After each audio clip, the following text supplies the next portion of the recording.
Hello, welcome to Quintessential Comics. I'm Alice Quinn, and we're here to discuss the books of the month.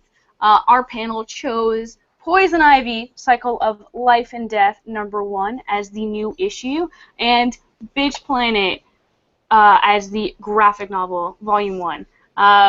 I don't actually have Bitch Planet here because I have it in issues. This is my back issue bins over there, but I didn't get them out in time.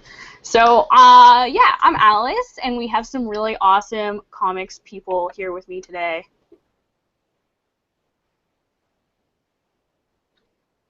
Diana, say hi. Yes, someone say something. I thought I was going to get introduced.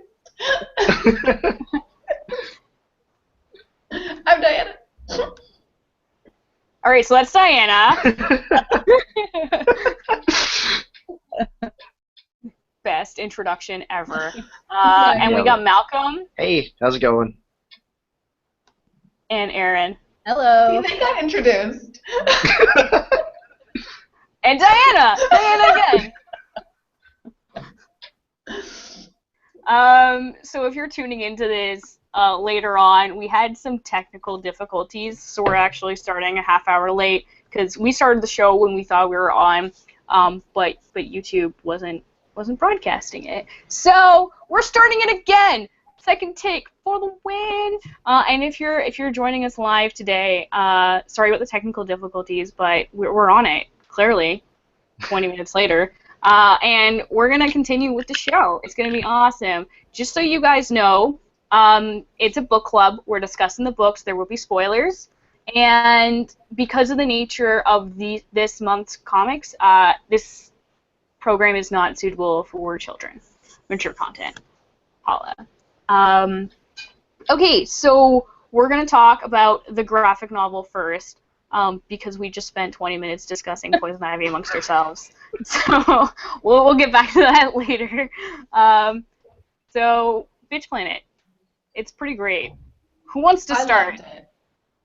Diana wants to start. Let's let her start. I loved Bitch Planet. Well, I read issue 1 when it first came out, and then I didn't pick it up because I did want to read more of it in a big chunk, so then I read it all for this club, which was great. But, yeah, it's like feminist critique plus sports movie plus Prison Break, and I'm like, those are 3 things I love.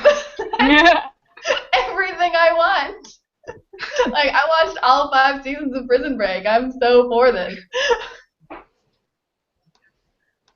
Yeah, I'm the same boat. Like, I had heard when Bitch Planet was coming out, and a lot of people I knew were really excited about it, and I was like, okay, well, I'll check it out, and then I was like, wait, maybe I'll just wait for the trade, so I'm not, like, waiting every single, like, month or so.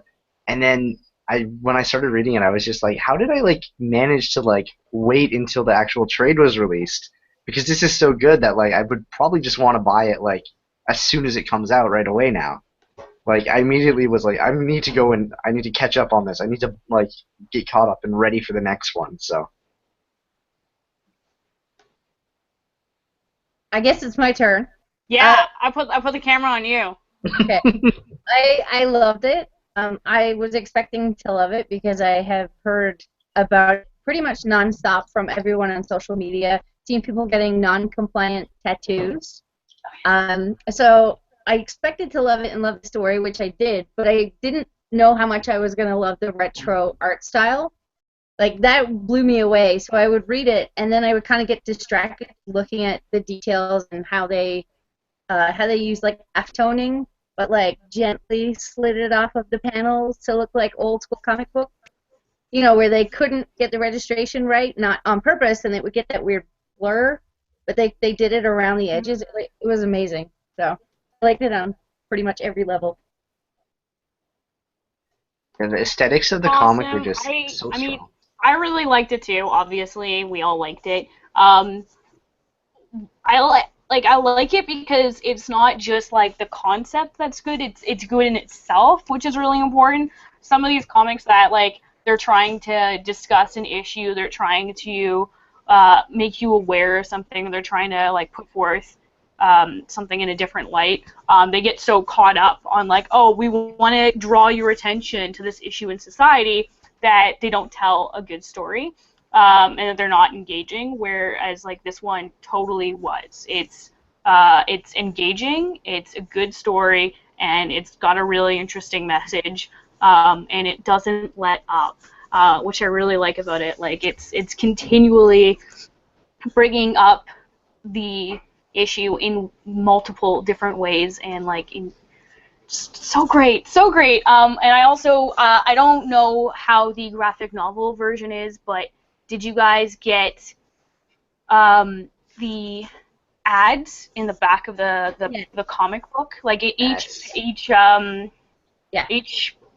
nice, because each issue comes with a full page of like fake comic book ads, and they're just ridiculous and over the top, and a lot of it highlights like the inconsistencies in our society, and like the way that society's like predispositioned women to think and act a certain way. I'm going to try to bring that up on screen. What did you guys think about like the political nature of it? Was it too much? Was it just right? Was it overstated? What do you think? The whole thing about Bitch Planet is, even from the title, it hits you like in the face.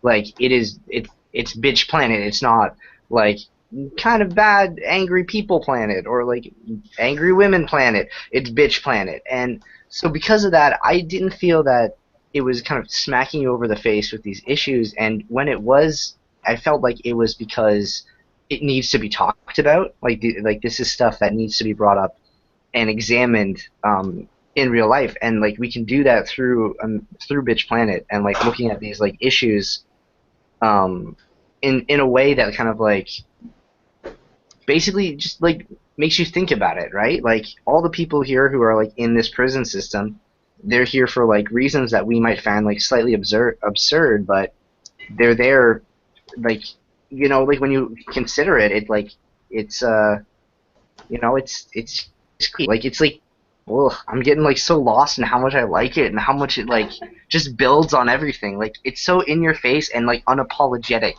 that it's in your face, you know? And I just love that from it. So. Yeah, I really liked how it took like real life issues, but then exploded them to an absurd point to kind of show how absurd it is even in real life. Like you take a small thing like catcalling or telling a woman to smile, and like men think they can do that. And like, well, do you think you can just send us off to bitch planets if we don't smile? Like you bring it to the extreme to show that you can't do those things in the real world. Why it's so ridiculous? If that makes sense. I don't know if I said that well, but You did, and it does make sense, because it's kind of cool that they're taking this like futuristic sci-fi aspect to it, because they can really blow things out of proportion and take it to the extreme to expose the like ridiculousness of like this is commonplace in everyday life, like this behavior, and having that like commonplace everyday behavior in this ridiculous sci-fi over-the-top political setting just shows to like highlight how ridiculous those everyday behaviors are. Yeah. It reminded me of The Handmaid's Tale in the way it was set up, where you have these very conservative, very domineering men in charge, and women are expected to comply totally to very strange and very stringent restrictions. In one of the panels, it said one of the women was in trouble for being follically non-compliant, which means her haircut wasn't suitable. Follically? Follically, yeah. It's in one of the. It's one of the things. She was follically non-compliant. So yeah. Oh, when they're going through the players and what they're in for. I think it's the lady who was in the bakery. Oh, Penny. Okay. Penny. Yeah. Penny roll. Yeah. Yeah. Yeah. So I thought that was interesting. Yeah, and I mean, the thing about like when they show those charges too, they become like so, like there's like, oh, a woman is there for murder, right? And you're like, okay, murder, and then it becomes so more increasingly ridiculous, and it just makes you kind of angry almost. Like there was one woman later in one of the later issues, and it was like reason why she's there, and it was like emotional manipulation or seduction or something, right? And it's like, I guess it was basically just implying that someone had rejected her or she had rejected someone and had been sent to Bitch Planet as a result. And like that's something that's just so out there, and like it fits the universe, and it's enough to make you kind of angry and kind of question actions that are happening every day as a result of that. So, you know. There's also the twins. It says that they were an unpermitted birth, which says something I don't really deal with directly, but obviously birth is a very restricted thing in their society. It doesn't really go into it in the, in the first trade, but it says genetic error. I guess that's because they're twins, I suppose. So that I actually took that to be that the genetic error was that they were female, and you could pay to send them to Bitch Planet so you could have a male son. That's even more intense than what I thought, but I think you're right. Yeah, I think they were Asian, right? So. I believe they were a pair of Chinese twins. Yeah. I think the surname was Liu. Yeah. Yeah, so China would have one-child policy. You get girls, you could send them to Bitch Planet until you get a guy. Although they just lifted that restriction in the last 6 months. Mm-hmm. I did hear about that. So we got some Megan in the comments who's all like, "Hey." Oh yay. And she's totally digging what we're saying. But yeah, it's kind of cool. I agree that drawing attention to the issue nonstop can get really ham-fisted, but I feel like because they blow it out of proportion with the sci-fi futuristic nature of it, it works. It works. Oh, she's now winking, smiley facing at us in the comments too. But there is actually a story other than just like the comparisons, because they are actually just doing a prison break as well. I'm like, that's great. I love prison breaks. So I mean, I'm just gonna put up some of these ads while we're talking, because this was my favorite page of ads, because it's just kind of like super over the top and ridiculous. But yeah, so basically, I really dig the first issue of this series, because like that would have been a really great issue to have on the show, because there's so much that goes on in that very first issue. Everyone gets to Bitch Planet. The first or second page is them all showering, and you see their bodies, which is like great. It's great that they're showing a scene of like introducing the characters, and they're naked, but it's like not sexualized. It's not a big deal. It's like these are their body types. These are who they are. These are them at their core. Correct me if I'm going over the top here. And Totally in that first issue, you really get introduced to the setting where it's going back and forth between them being initiated into this prison and this guy frantically saying, "Oh, there must be a mistake. There must be a mistake. Like my wife. Oh man!" And then at the end of the issue, this like really sweet, innocent woman who's in Bitch Planet gets killed, and it's like, you find out it's his wife, but it's his first wife, and he sent his first wife to Bitch Planet because she was not compliant and married a younger, prettier version. And then the younger, prettier version like pops out in the other scene. It's like, "Oh, honey, I love you." Like, man, until you're old or fat or ugly. I mean, it just compliant. Yeah. Or not compliant.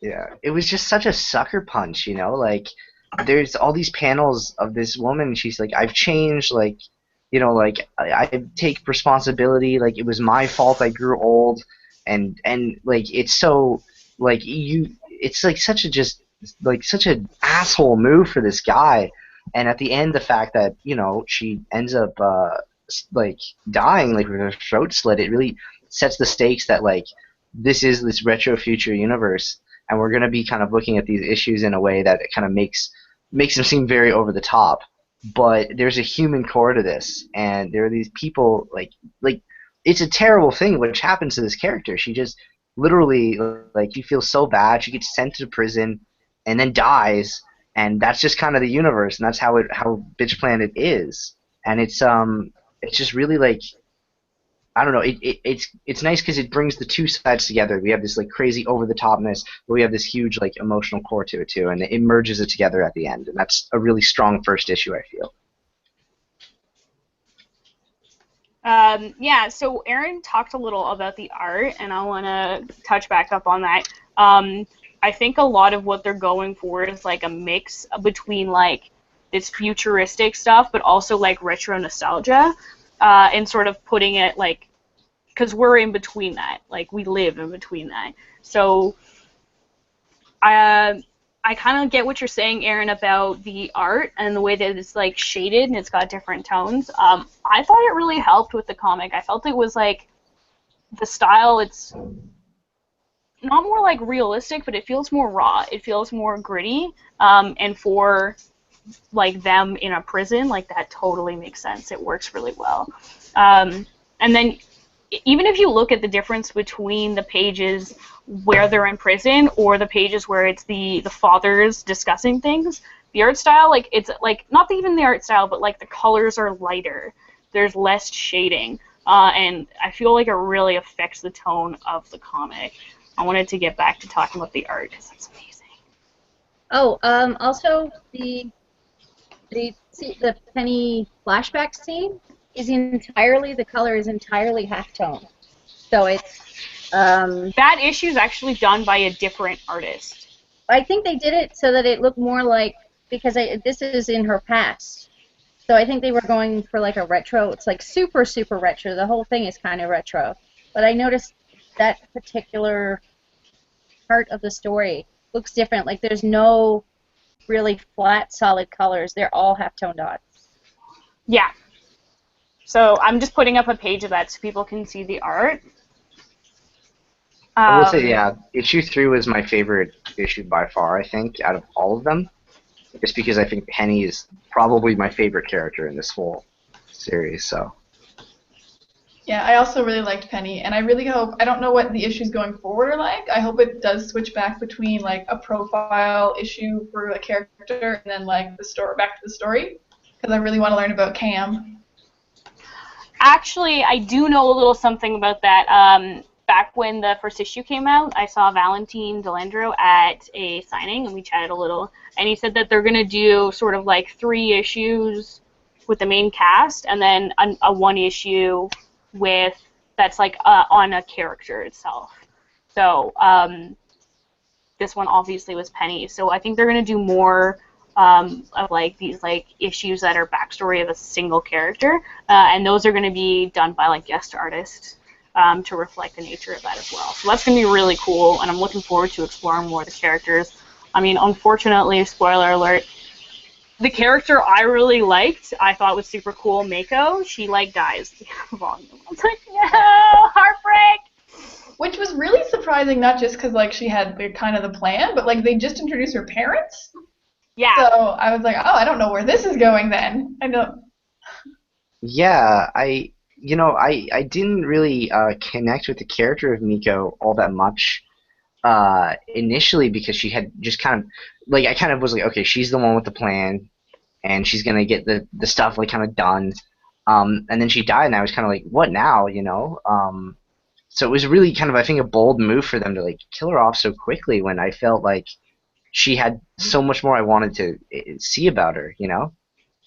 So... I feel like they did that on purpose. I'm just showing a scene from that's like the fathers. This is actually Mako's dad talking to these guys, but even the shading is different. In the light, the colors are like brighter and like more crisp, whereas there's more shadows and like tones in the prison scenes.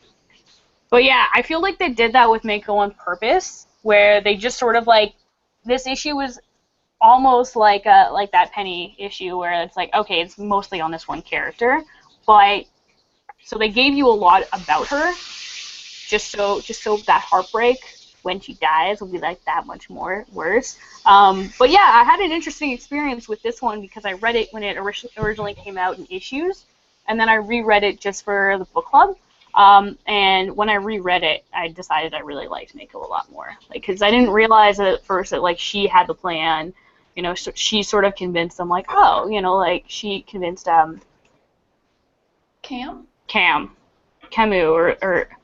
Yeah, I don't know how to pronounce her full name, but sometimes they just call her Cam because it's easier than, like, pronouncing her full name, and, like, why would she care? Because she's just a girl! Anyway, I'll continue. While you giggle. Look at you all giggling.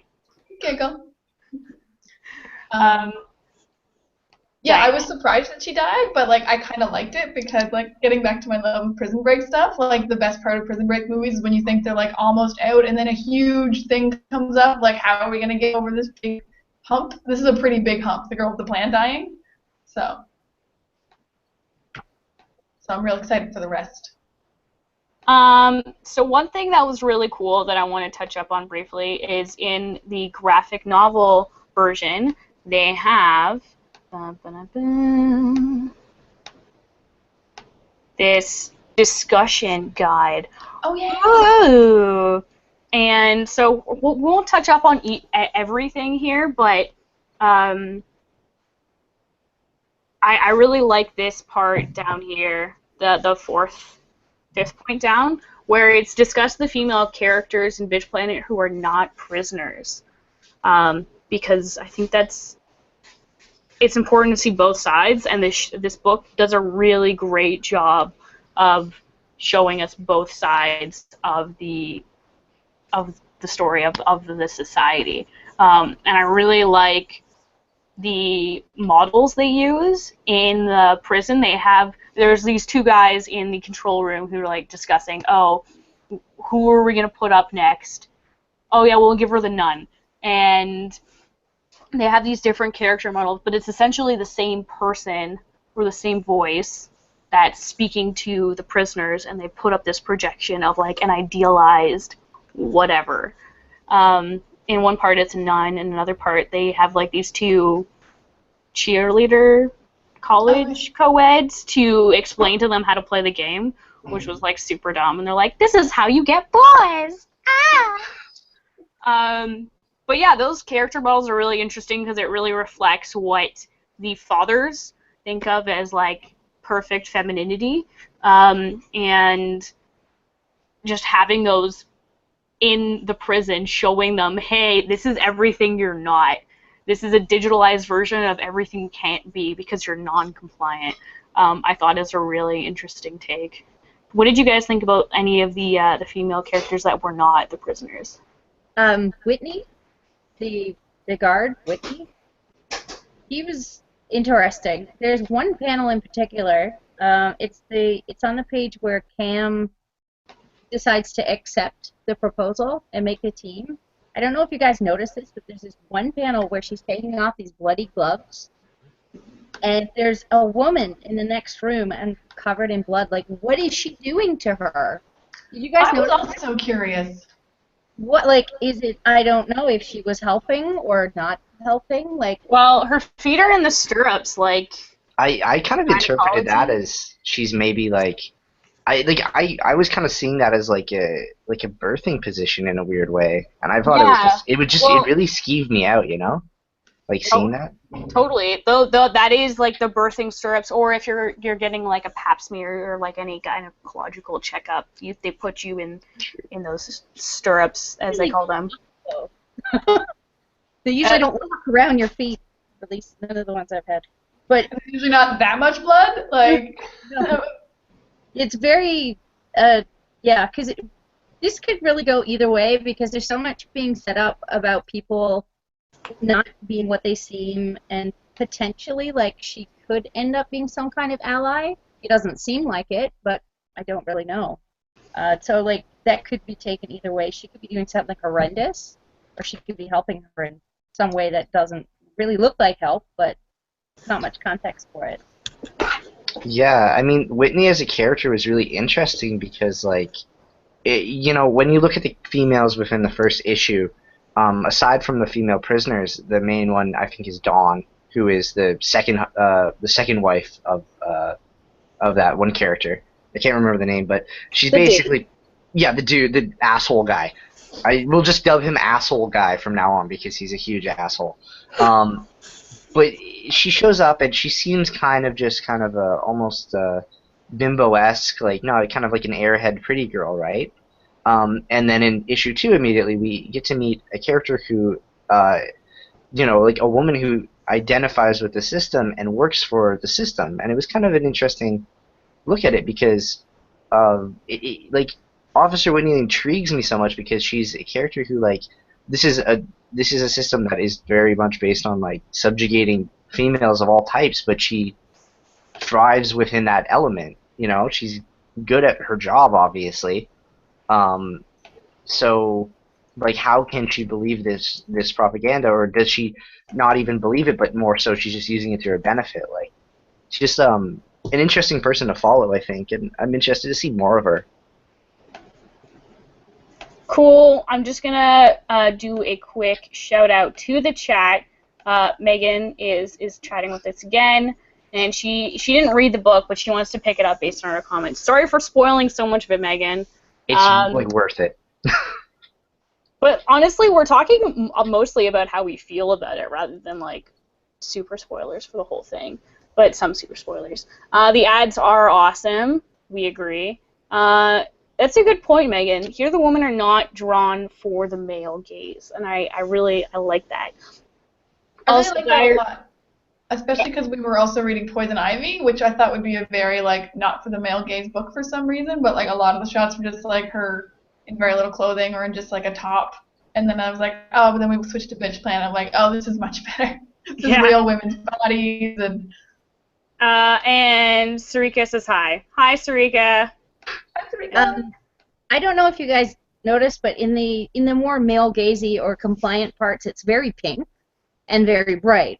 And I noticed in the shower scene where you are literally looking through the male gaze at one point, the guy is looking at them and you're seeing it through his view, and they're very light and bright and kind of, it's a semi-sexy kind of look.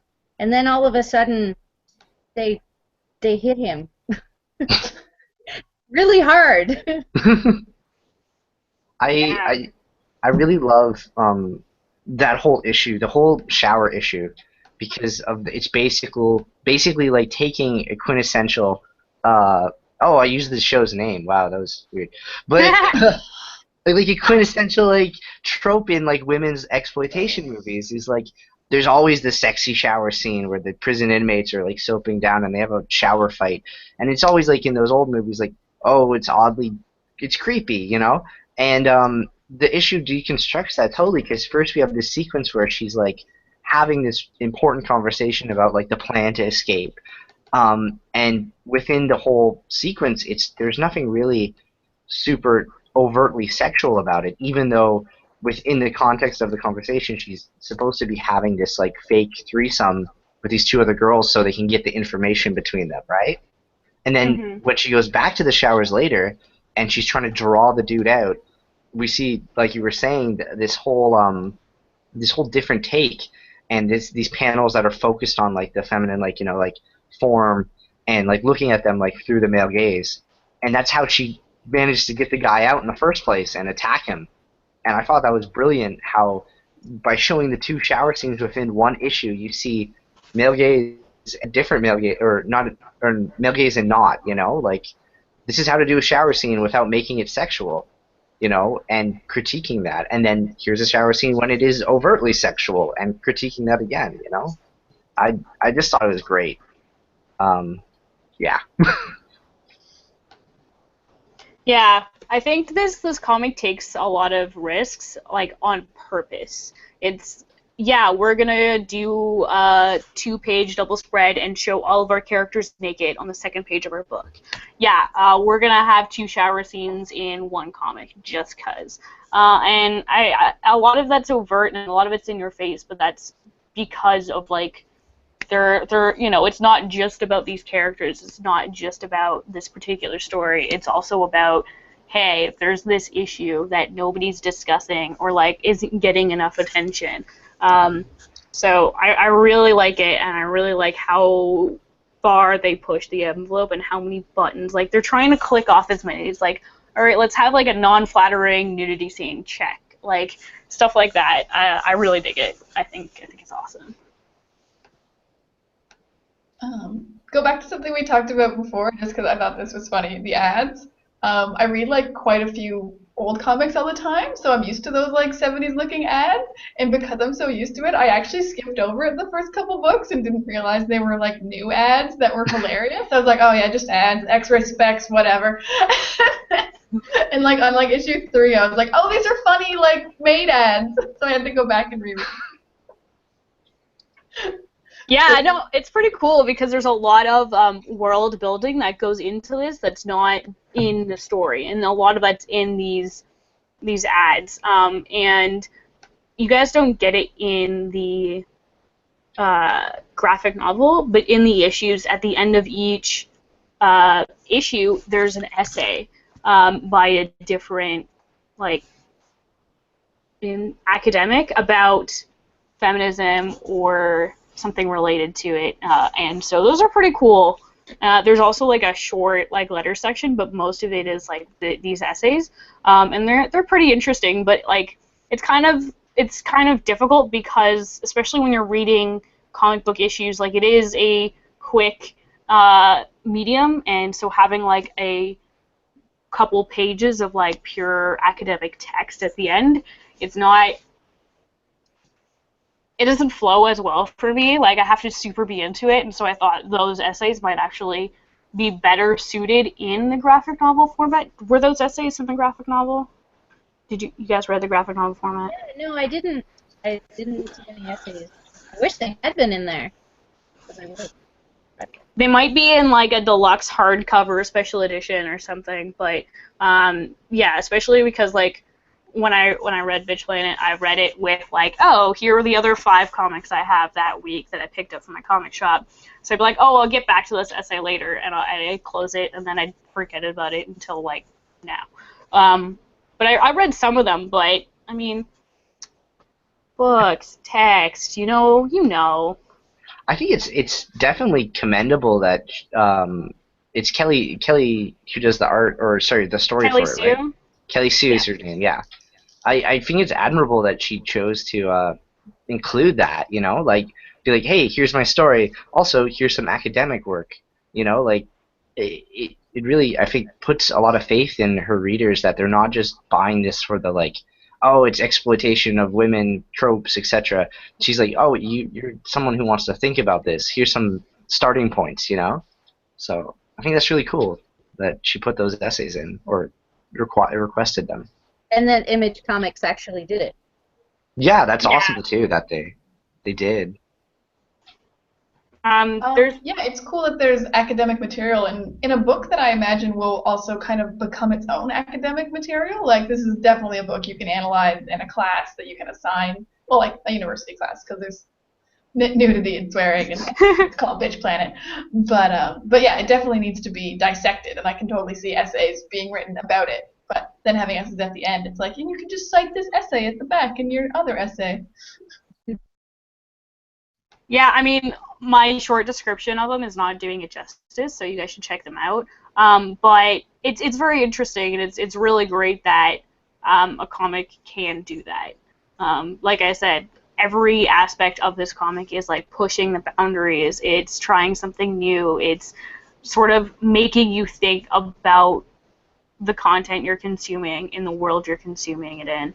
So I thought that was really interesting, and I definitely wanted to bring it up. Of course, in there they also have like a letter section, and there's also a really involved community online of people who read the comic and who talk to each other, and like they're really supportive of one another, which is super important for like ladies in the industry. Am I right? So yeah, I mean, this book's really good all around. Do you guys have any criticisms or anything you didn't like about it, or you think could have been done better? I got a minor point, I guess, because overall, I think this was probably one of the strongest like first trades I've read of any series. I like really love this. I would say, I really would have. I don't know. It's hard to say, but like the world of the fathers outside of the prison, we slowly are getting this build of what exactly it is. And I feel like sometimes it may be too slow of a build, or you're kind of stuck putting the pieces together yourself a little too much. Such as there's a scene early on where the fathers are kind of at this conference, I guess discussing this whole Megaton, like the game and whatnot, and the ratings of it. And at that point in the comic, we haven't really been told what Megaton, the game, is. It kind of is assumed it's like some sort of football variant. But when I first read it, I was kind of under the assumption it wasn't. I thought it was kind of like a Battle Royale-esque thing. So I feel like at times I was kind of forced to be like, wait, what's happening in these scenes? In comparison to the prison, where I felt it was a little bit more, at least the goals of the characters were more clear. Like they want to escape, they want revenge, etc., etc. Um, Honestly, it's a kind of a minor point, and as the series goes on and they tell more about the world, really, I can't really complain much. But in the early stages, it was a little hard for me to figure out what the world was, you know? Yeah, so here's just a page from that male gaze from them talking about it. Who said who's next? I was me. I was gonna say, I read it all in a chunk, so I didn't have a trouble following everything or feeling the world. But there were a couple points where I was like, if I was reading this month to month, I probably would have forgot Megaton got mentioned once last month, kind of thing.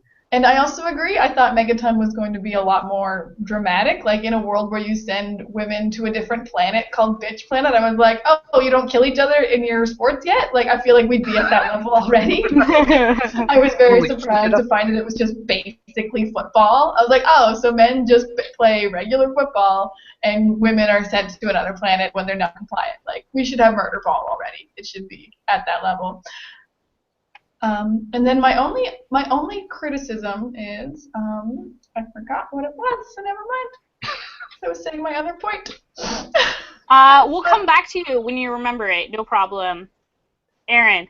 I actually don't have any criticisms of it. I was totally satisfied with it. I thought it was exactly what it set out to be, and I was enthralled by it.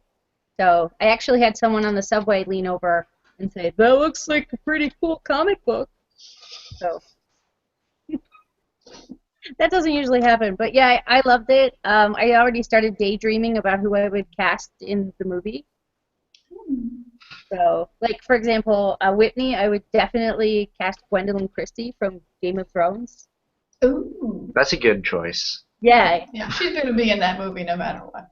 Yeah, I think so. But yeah, I love criticism. Sorry. All right, we're gonna go over Diana's other criticism.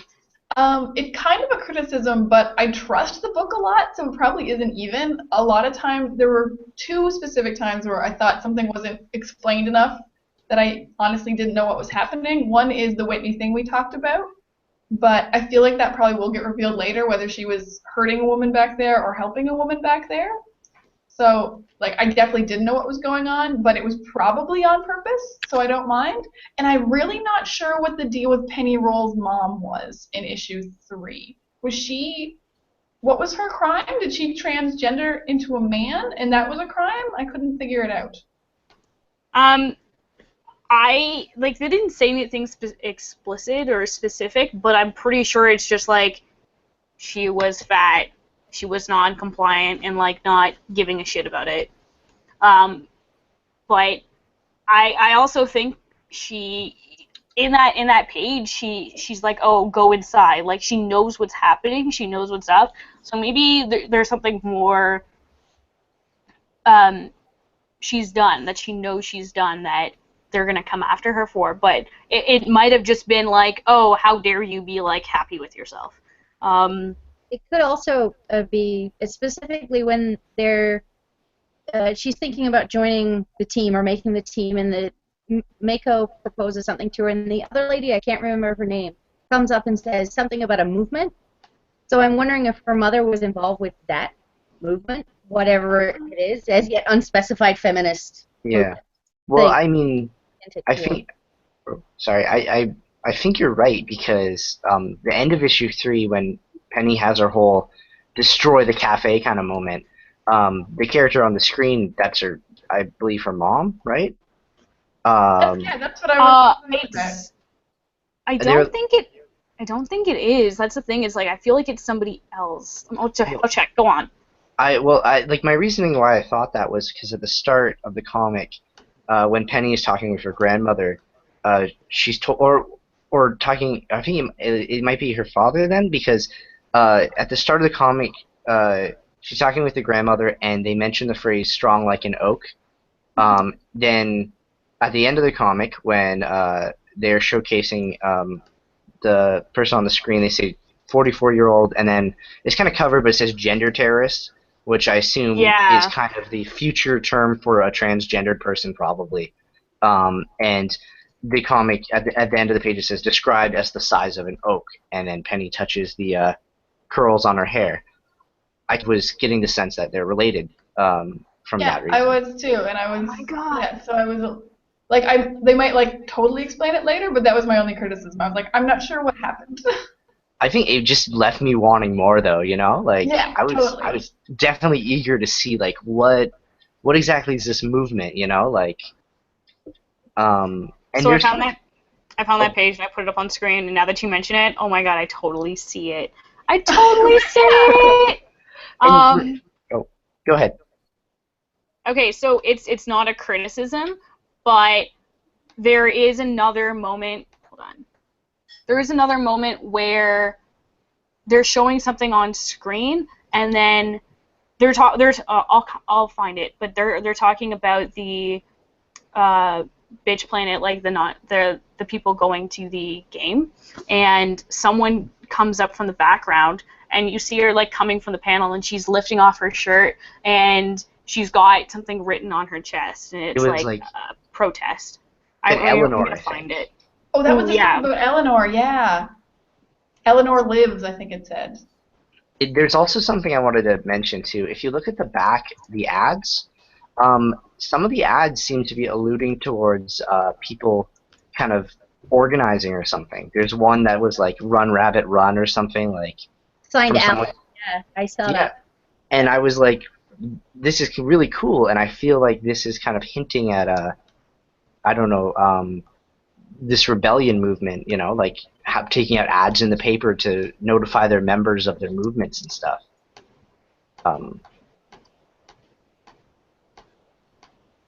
But I feel like Eleanor is going to be like a volume 2 thing you find out about. She seems to be the rebellion leader.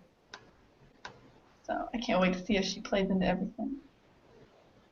Okay, here, yeah, I got it. Boom. All right, hold on. Yeah, so that's the only thing about, like, my only criticism, it's not even a criticism, it's just, like, this book is dense. Like, there's a lot put into this comic, and you won't necessarily get it on a cursory glance, or, like, this requires rereads, because there's so much going on, there's so much world development as well as character building, so they cram a lot in there, and so it does, at points I totally get what you, Malcolm, and Diane are saying, that where they introduce something and then will follow through with it. But I think that's part of like their storytelling technique, is like giving you glimpses of the overall world and promising that they're sort of going to come back to it. And in the meantime, you know, you're just sort of like, you're stuck with the inmates waiting for the men to decide when you will show us. I'm just going super far into these analogies. I might be wrong, but whatever, it's cool. But yeah, I agree. I trust Kelly Sue enough that like in a writer I didn't trust as much would be like, these are just loose plot holes. But like I trust her to come back to all these things and explain them. I think they are just teases. So yeah, I don't even think it's not even criticizing. I'm just waiting. Yeah, I think our main criticism is we want to know all of it now, and we're like, give us more, please. You didn't give us enough. We want more stuff. So, but yeah. Cool. So we're gonna transition into Poison Ivy, but I just have another comment. I'm just gonna put up on screen, super quick.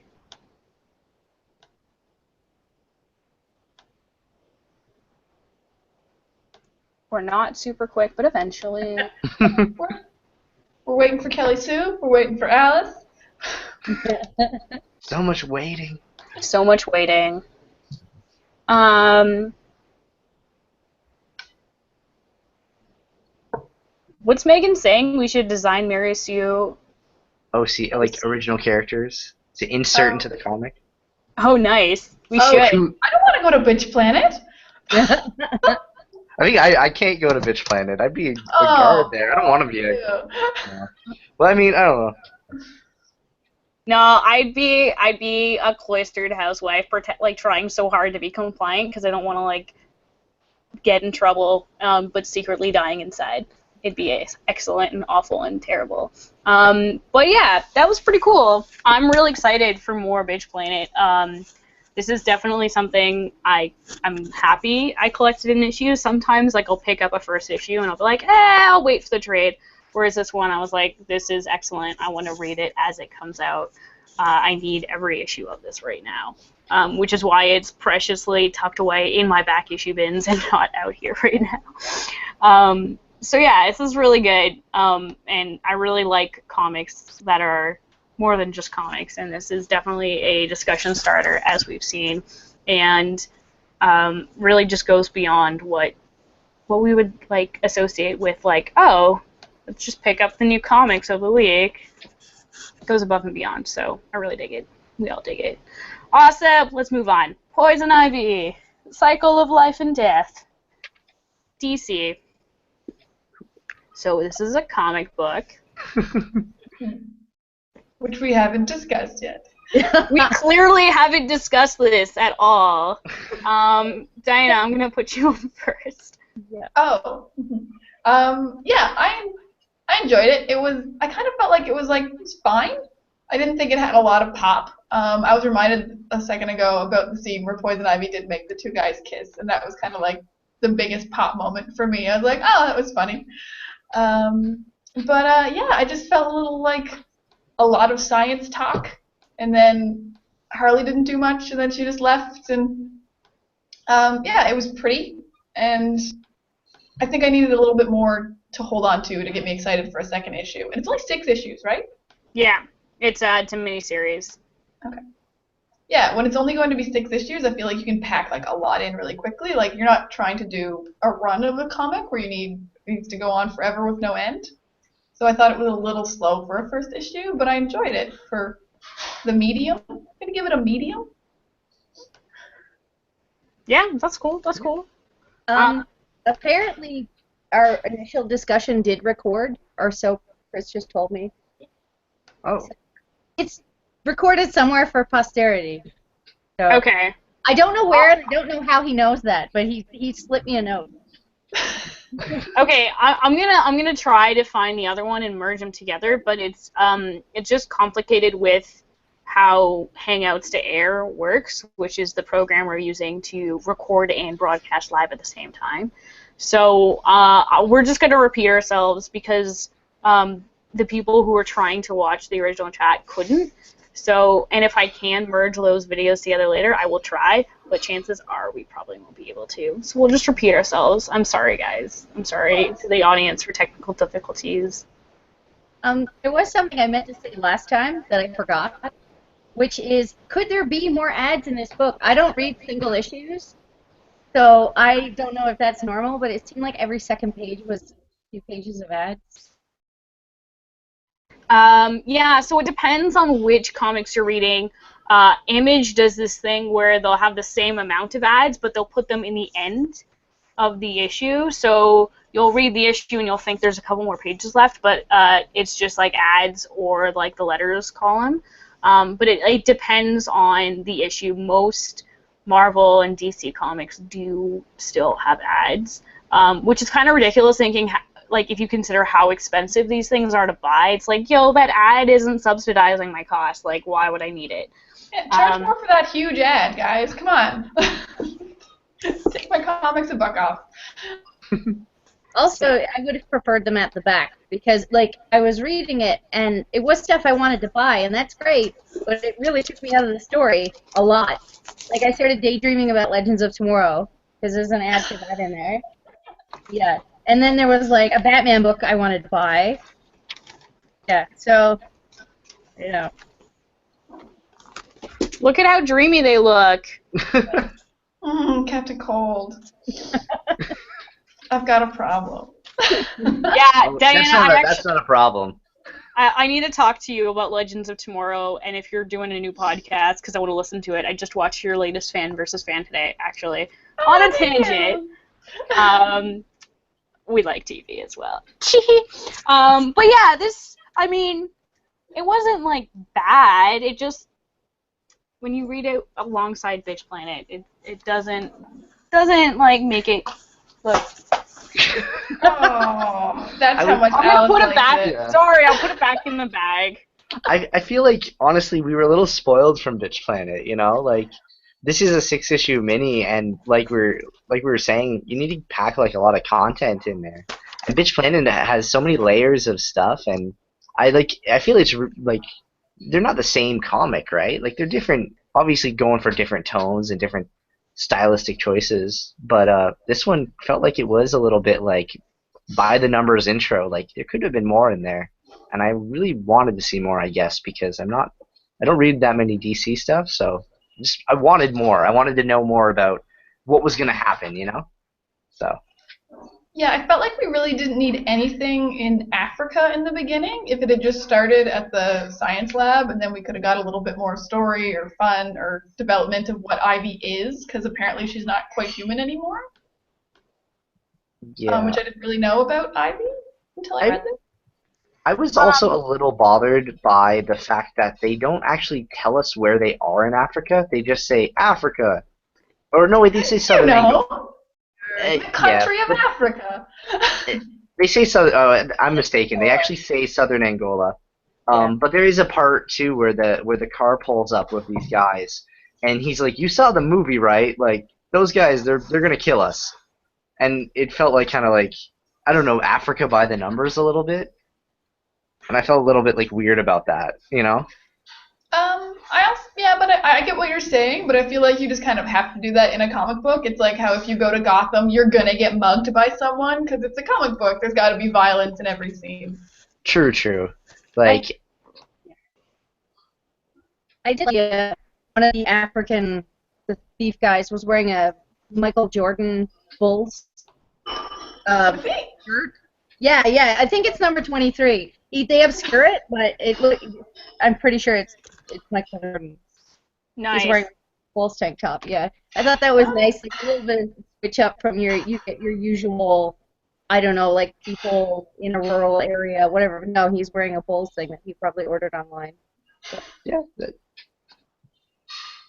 No, that's like one of the cool things about our world these days is like, oh yeah, Africa's so rural. It's like they have internet there, right? Like people are more connected than you give them credit for. Yeah. So that's pretty cool. But yeah, there's a couple crossovers in this issue. They bring in Harley Quinn for a large portion of the end of the comic, and then they also have like a classroom visit to Dr. Pamela Isley's like new workplace, where the kids from Gotham Academy show up, and it's like super random and kind of shoved in there. Do you guys read Gotham Academy? No, I think maybe I think I read issue 1 when it came out. I don't remember anything about it. I remember there's a little kid with white hair, which is pretty memorable. That's why I knew it was the Gotham Academy. But Yeah, that was about pretty it. much. Like, as soon as I saw them, I was like, these kids look way too cool to be normal high school kids. Because when I was in high school, I did not look half as cool as any of these kids. So they've got to be from a series or something. And then it was like, oh, they're Gotham Academy. And I'm like, okay, that makes sense. They're better than me. They're comic book heroes. And it was kind of like that, you know? You weren't sponsored by the Wayne Foundation? No, I know. I applied for a scholarship, but they passed me over. Because you're Canadian. The Gotham Academy kids reminds me of like really early Doctor Who, where they try to cram a whole bunch of knowledge into like one small little thing. Like the really early William Hartnell was like a science show or a history show for kids, and then all of a sudden like they start talking, those couple of pages, they're like spouting off all kinds of facts about plants and stuff, and then they give it a rest for like the entire rest of the book. It's just like it's like, oh, here, knowledge, and now we'll just like Harley will beat some people up in a bar. Yeah, there was a lot of knowledge. I'm just going to shout out to the chat. Megan's chatting with us, basically picking up from where we started talking about Poison Ivy. Ads are pretty normal. It's a thing. And there's also another thing I want to share. Another one over here. That one tree in Africa. It's just the one. This whole comic is by the numbers. I guess that is. It's like, okay, this is what we need to make a comic cool. I mean, I gotta say, the art in this thing is amazing. Yeah. When you're throwing around in Africa, it's a lot of baggage. I don't know if you guys can see it under the. Yep. Your little box is overshadowing the. And for me, it says, true, there should be violence/action going on in scenes. Okay, cool. We're going to go back to us chatting now. Yeah, so, like, it is pretty much by the numbers. There's a couple crossovers. Harley shows up, and she's like, I'm a doctor! And then, like, the next scene, she's like, let's have fun. So... But yeah, I had such mixed feelings about Harley, because on the variant cover she's in her old animated series outfit. And I was like, yes, old animated series outfit. And then she shows up as a blonde and she's a doctor. I'm like, yes, this is the Harley I want. And then like instantly she goes back to the blue and the red hair and the big mallet and the corset costume. I was like, no, this isn't the Harley I want that much. I was hoping it was set in like a different universe where she was still like Batman the animated series Harley. So yeah, we talked about this already, but her hair was a wig. Good catch, Aaron. I missed that. And that was sad for me. And there would have been the stop for her to like blend out 2 different colored smoky eyes on the way to the bar. Because she's wearing that earlier. She's got one blue and one red, but like when she shows up, she's pretty much free of makeup. So she had to stop and do her thing, I guess. On the way actually, isn't her skin white permanently now in the new 52? She had full body makeup on, didn't she? Oh. The white skin is her real skin now. She was flesh toned in the beginning, so she either put on flesh makeup or put on white makeup. Either way. Yeah, I feel like flesh makeup's more likely, because, I mean, like, why would you choose an outfit that would have much more skin revealing if your skin is now white, and then you gotta apply, you know what I mean? Like, cut down to her pubic and, like, it's a really short skirt, so she could have worn pants and saved herself, like, anyway. Like, did she go into, like, one of those tanning booths that just sprays you from head to toe? She's like, I gotta get flesh toned. Go visit Ivy. To go to get a drink for some reason. She had to put on, like, the whole 9. The bell collar with the bells and, like, it's, yeah, okay. I feel weird, like, did the bar owner, like, report, like, when Harley showed up, like, literally in full costume, and did he, like, go to the back and, like, call the Gotham police and be like, yo, Harley just showed up on my bar?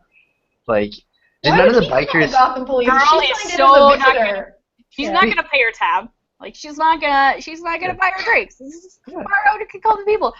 Guys, I have to interrupt you to let you know you're trying to bring sense into a new 52 DC comic, and this is my job. It's not gonna happen.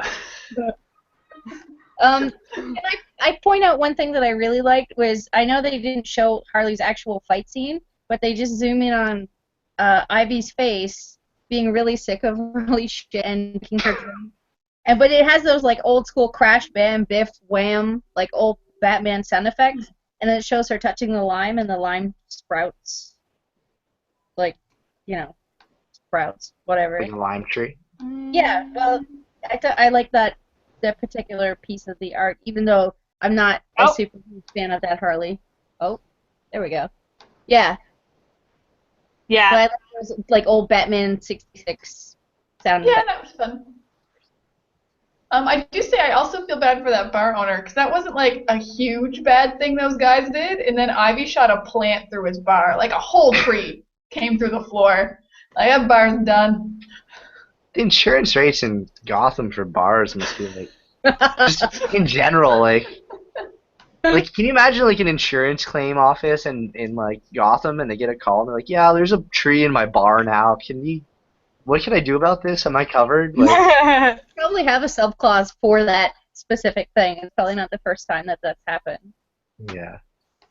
We got some Megan chatting with us in the chat. I think they're still on New 52 rules. They might be doing another reboot soon. Our conversion's over, so maybe they did reboot again. I don't know. I've stopped trying to keep up with what DC's doing just because they, like, I'll pay attention when they make up their mind, but there's just like a lot of them just throwing new ideas. It just like really bothers me when they won't leave a team on a book.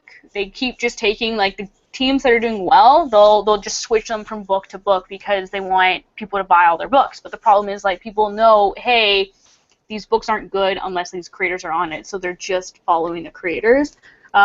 Which it's a fine way to read comics, but it shouldn't be the only way you can read these comics. Admittedly, I haven't read too much of the New 52, but what I have read hasn't blown me away or convinced me that I need to read more. But I read a fair amount of New 52, not like a lot, but a lot of New 52 is a little by the numbers. Very little of it is like actually ever surprises me and really grabs me. Has there been anything I liked in New 52? I really liked Justice League United. That was about it. yeah, and I read some of the Batgirl issues after they did the character redesign in issue 36. And I'll eventually go back and read Death of the Family, like the New 52 Death of the Family, but I haven't done that yet either. Aaron, did you want to say something? No. I'm okay. good.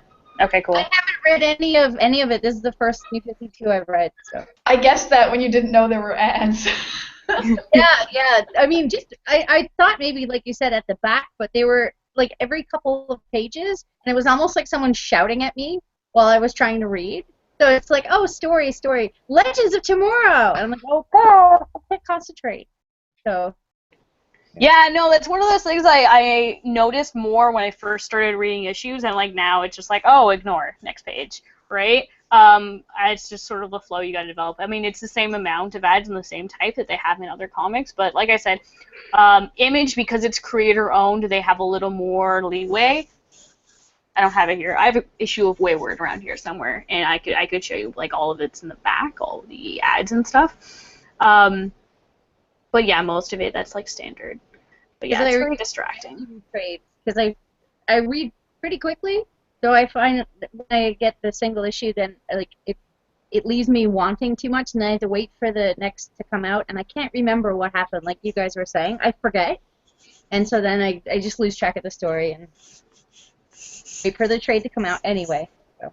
Yeah, I mean, this is probably part of a larger conversation about how comics need to evolve their publishing and purchasing platforms, because people are way more engaged with webcomics because they get it instantly, they can talk to the people, and they don't have to like go through the hassle of finding a shop that has a good relationship with Diamond and that has their delivery that week, and their delivery is everything they ordered and it's in good order and they can sell it.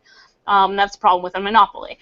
But yeah, it's just like it's a little difficult because it's like I feel like they should stop printing issues. They should release them, like I feel like they should release them mostly digitally and just like have a limited issue print run that's like purely a collector's item and sold as such. Whereas like now it's like, hey, if you don't buy these issues, the comic's not going to get continued. Where it's a really old business model. They've been running for like a really long time, and that it needs a revolution if the comics industry is going to survive. I mean, beyond the TV shows and movies that have kept comics running for the last 10 years. But it's a larger conversation for a different day. It's a very big one. We'll tackle that later. But yeah, this comic it's not bad. I really dig the art. Amy Chu, I do believe, is the artist on this one, and she did this cover and also the interiors. I think it's really nice. I wish there was more going on in this issue, but it's not awful.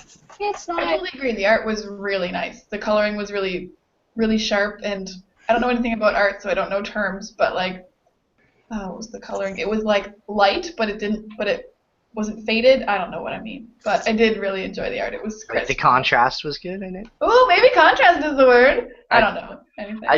I was just gonna say, it's actually written by Amy Chu. I think the art was done by a guy called Clay Mann. Oh my gosh, I'm sorry, my bad.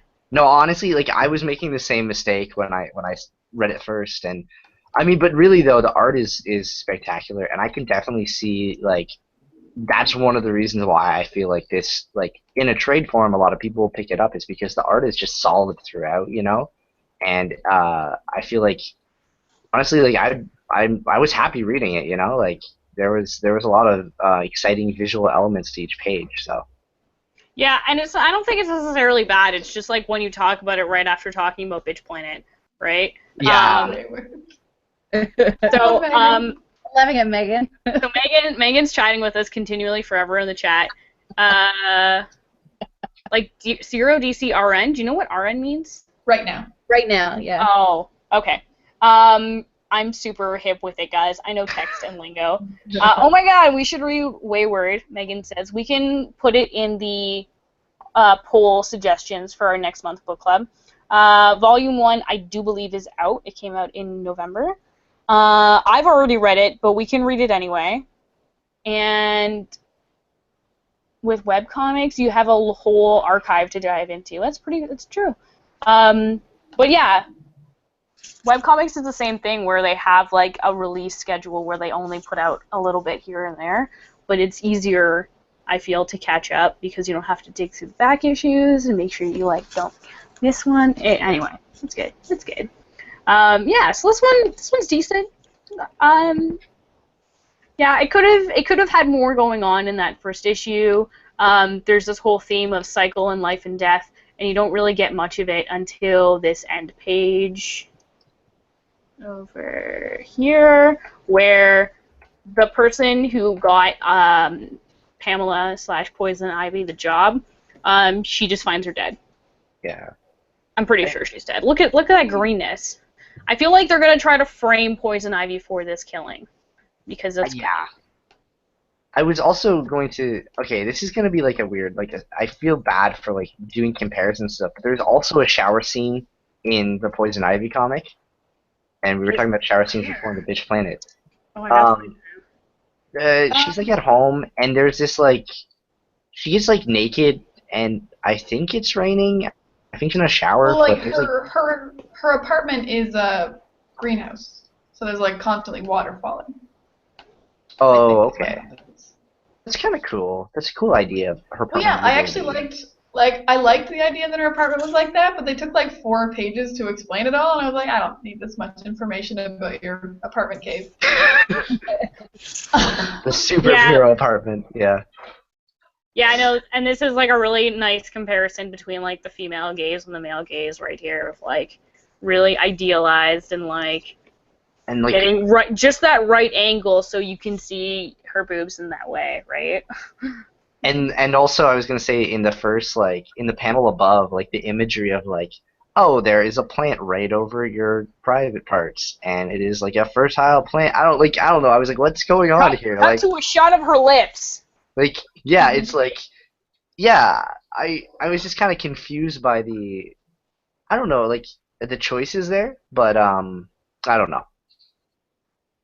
I mean, I don't think it's confusing. I just think it's like, hey, sex sells, boom, right? Yeah, it might be simple as that, you know. It might be as simple as that. But yeah, now that we just discussed Bitch Planet, we're seeing more in Poison Ivy than we did when we previously discussed it. That didn't happen. Yeah, I think we're a little harder on it because we just read Bitch Planet, so. That's why I wanted to discuss this one first, but it didn't work out quite as well as we had planned. But hey, we're here now. But yeah, you know what? This isn't bad. I don't think I'd recommend it to people, but if someone was like, oh, you know, I could check this out, I'd be like, oh yeah, that was cool. But I don't. I'm a Poison Ivy fan. Yeah, but it depends on what type of Poison Ivy, because like these ladies were pointing out before, the Harley Quinn that was originally the Paul Dini creation in Batman the Animated Series is vastly different from the new 52 Harley Quinn, which is also going to be the Harley Quinn in Suicide Squad, and the new popularized version. And the problem with that is that the new Harley Quinn comics are one of the few DC comics that sell. And that's why she's going to be this new version, because people buy those comics. Mm-hmm. So, but you know, why she also guest stars in every other comic too. Harley just shows up everywhere for half a second. She's like Deadpool. I was about to she's say Deadpool. she's like the new Deadpool in a way. But Deadpool's like honest about it, so I don't know. I feel like Harley would be honest if she knew about it too, though. Given her, I don't know. She was aware of the fourth wall. She would hit it with the hand. She would. It would make a wham sound. Or caption. So, yeah, I mean, is there anything else we want to add about Poison Ivy or Bitch Planet at this point in time? Good. I'm just going to do another quick check at the... Oh, Megan's chatting with us. We're going to put that up, and then we'll probably wrap it up. So, can you guys hear my camera clicking off when I take the screenshots? Is that it? Oh, that's what it was? Yeah. Late. I had one thing I wanted to mention about Bitch Planet, but I don't know... I don't exactly know how to phrase it, but... basically, I feel like one of the interesting things about the comic is its exploration of feminism in all its various forms, and that's why it's such a good comic to analyze and stuff, And I feel like one of the things that I would like to see happen, but I don't know if like the comic really has the time to do it as well, would be an exploration of like, I don't know, like masculinity, and like kind of like going into that and showing maybe some like roles of some of the men in society too who don't comply with the whole dynamic that's been established there. I don't know if that's like too much for the comic to take on, because it's like, it's Bitch Planet and it's focused on that one kind of topic, but I feel like that'd be cool to kind of look into as well. So I don't know. That will probably come with the exploration of the female side will probably come some exploration of the male side of what happens. I guess they're not labeled non-compliant because like apparently the males seem to be above that sort of whatever, but I'm sure they get in trouble. Follow the established order. Yeah, they implied one guy was going to get in trouble for checking in with his wife first. Yeah, that was one of the things that I thought was really, I thought that was fantastic world building personally. I was like, this is really, it tells you a lot about the world with just like a single sentence, And I don't know, I'd be excited if Kelly Sue and the whole team kind of started to explore that too, but I mean, even as it stands, like I can't really complain. Bitch Planet's great, so. Cool. I'm just going to shout out to Megan, who's like, oh, let's spam the poll about Wayward, and 4 pages to establish the apartment. Get over yourself. It might have been like 2, but it was a lot. It was too much. Yeah. So she pretty much agrees with us. Which is great. It seems like Bitch Planet is a comic that's made in response to comics like Poison Ivy. I wouldn't go that far, but I get what you're saying there. I totally get what you're saying with that one. Yeah. One day we'll have a really deep discussion about gender roles and boxes that society tries to put us into. But I feel like that's a discussion we should have over drinks and not on the internet. Totally. Speaking of drinks and the internet, I just want to share something quickly with you before we close up for the night. I, as well as Diana and Aaron, are organizing the next Comic Shop Ladies Night in Toronto. What? Yeah, you thumbs up that. All right. So I'm just going to share with you the page. It looks different from me because I'm the admin on it, but I just wanted to show you a little bit. Ha-boom! So this is Ladies Night. We got a new event coming up. It's at this comic shop called The Sidekick on Queen Street East. It'll be Saturday, February 27th at 7 p.m., so that's next month. And if you just look up Comic Shop Ladies Night, you should find it. It's got this like pink thing going on. It's pretty cool. So I host the event as well as part of the committee, and I run it, and these ladies are a part of it too. And it's going to be a lot of fun, and it's basically just about connecting women in a community and giving them a safe space to come out and enjoy comics and be their geeky selves and let it all hang out and have fun. So that's pretty much it. You can find us there.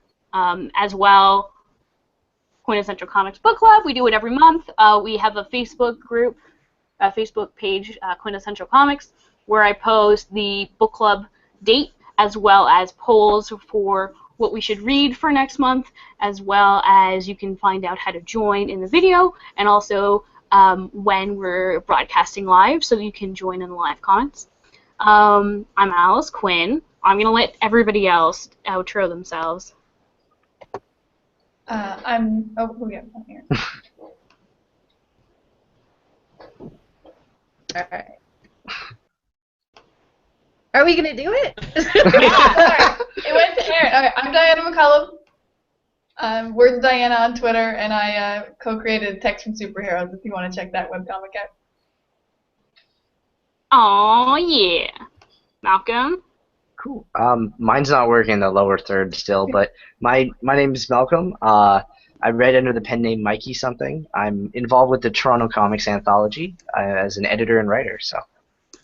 Yeah, and the Toronto Comics Anthology is announcing a super cool Kickstarter for their new volume number 3 soon, so keep an eye out for that. It's going to be really great, and anthologies like the Toronto Comics Anthology are a really good way for people who are trying to get into comics to start.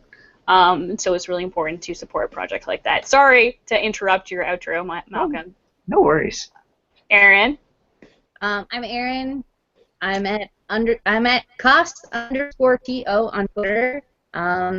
So you can follow me there. Cool. And she does Overreaction. Is that your blog? Overreaction is the screen name, and it's also what I use when I go to comic conventions and sell art. So I'm under Overreaction. Oh, it's yeah. a girl song. That's awesome. I forgot about, like, you make art and you're a graphic designer and you do freelance.